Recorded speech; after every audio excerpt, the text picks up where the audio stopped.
We got problems here. We're broke. We're broke. That clip you just heard is from last night's progress meeting at Flint City Hall evaluating emergency manager Mike Brown's 6-month tenure in power. We've got that story and more from our top web headlines here on Tuesday, June 12th. This is the Daily Webcast. I'm Jared Smith.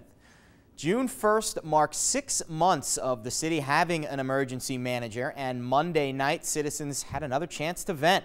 There have been painful cuts in the city over the last several months, with at least one person from every city department. Meanwhile, Mike Brown expressed satisfaction with being able to save the jobs of all the current police officers and firefighters with grant money. We've posted the raw, uncut videos from some disgruntled Flint residents on our website. Log on to mynbcnews.com to find out more. Staying in Flint, we have some new web content today in the wake of last week's teenage death at Mott Park. NBC 25's Dan Armstrong asked some local residents on Monday whether or not they feel safe in the community. Here is a brief listen. We've seen better days, and maybe sometime we'll see better days again sometime. I hope so, Jeff. Live right down the street and we can walk down there, but you definitely want to think twice about it. You can watch both of those raw, uncut interviews on our homepage, mynbcnews.com. In other news, a robbery in Mount Morris Township turned into murder on Monday. The Mount Morris Township Police Chief told MLive the incident happened at the Westwood Heights Mobile Home Park yesterday afternoon. The victim, who was shot in the chest, died later at Hurley Medical Center. The victim was reportedly seen running from the scene across I-75. Genesee County Sheriff's deputies referred all calls to the Township Police. As of Tuesday morning, no further updates were given by officials. Meanwhile, in Saginaw, police are still searching for suspects in 2 shootings involving children last Thursday.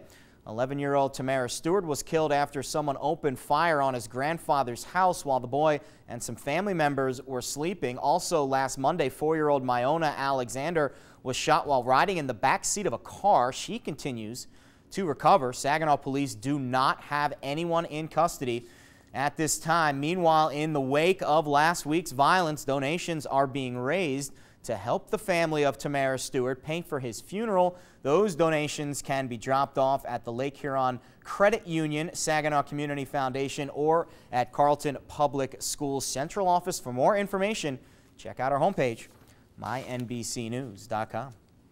In sports, it's that time again. High school baseball playoffs are in full swing, including softball playoffs as well. On Tuesday afternoon, the Frankenmuth Eagles take on Saginaw Novell in baseball at SVSU. The Panthers definitely have more experience than the Eagles in the postseason, but the Eagles head coach says it's their upgraded defense that's gotten them this far. Lately, and since the tournament started, it's been defense. We've put up a lot of errors early in the season and have kind of come around as of late and done a nice job of playing good defense where we needed to. And you know, the hits have been there all season, and they've just kind of continued for us. I guess we peaked at the right time. I think you could say, like, we all started hitting the ball well at the end of the season, and we were basically error-free for like the last 5 or 6 games this season. Jamie Edmonds will have a full recap of all the playoff matchups taking place today on the high school diamond later tonight on NBC 25 News. And for more on the top stories of the day, news or sports, take your pick. Log on to our homepage, mynbcnews.com. It's right there in the monitor. And don't forget, you can chime in on what you read by logging onto our Facebook page. You can see the information right below us. It's NBC 25 News, or you can find us on Twitter. And congratulations to all of our Twitter followers. We just hit the 2,000 threshold last night, so thank you very much. By the way, our Twitter hashtag, NBC_25. That is it for these news and sports headlines here on Tuesday. Time now to check in with Janet, who's got a look at today's weather forecast. Janet? Thanks, Jared. You know what? Today is a little bit more comfortable for you guys that were a bit sticky yesterday. Today, temperatures topping out around 77. See a mix of sun and clouds, but it'll start to clear out tonight, down to around 47 tonight. So it will be a bit cooler, but that northwest wind, a little breezy this afternoon, will help cut the humidity.